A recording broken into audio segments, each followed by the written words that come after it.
एकदम tasty samosa role बनावવા માટે કડાઈમાં 2 ચમચી તેલ ગરમ કરીને અડધી ચમચી જીરું, થોડી હિંગ અને 3 ચમચી ક્રશ કરેલા આદુ મરચાં ઉમેરી દઈશું. આદુ મરચાંને અડધી મિનિટ માટે સાંતળી લઈશું. ત્યારબાદ અડધી ચમચી હળદર પાવડર ઉમેરીને મિક્સ કરી દઈશું અને 500 ગ્રામ બાફેલા બટેટાને આ રીતે મેશ કરીને ઉમેરી દઈશું. 1 ચમચી કિચન કિંગ મસાલો, અડધા લીંબુનો રસ અને 2 ચમચી દળેલી ખાંડ ઉમેરી દઈશું. 1 ચમચી ધાણા જીરું પાવડર આ બધું મિક્સ કરી દઈશું. અહીંયા મીઠું મેં બટેટા બાફતી વખતે ઉમેરી દીધું છે એટલા માટે નથી ઉમેર્યું. બાફેલા વટાણા અને ફ્રેશ લીલા ધાણા ઉમેરી દઈશું. તો એકદમ ટેસ્ટી આપણો મસાલો તૈયાર થઈ ગયો છે. હવે અહીંયા મેં ઘઉંના રોટલીના લોટમાં અજમો, મીઠું અને મીઠું પડતું મોણ ઉમેરીને લોટ તૈયાર કરી લીધો હતો.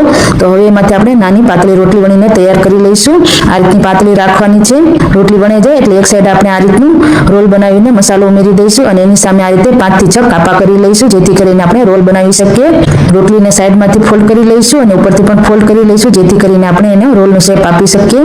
આ રીતે ફોલ્ડ કરીને આપણે રોલ બનાવીને તૈયાર કરી લેવાનો છે. જરૂર લાગે તો પાણીવાળો હાથ કરીને ફેરવી લેવાનો છે. આવી જ રીતે બધા રોલ બનાવીને તૈયાર કરી લેવાના છે.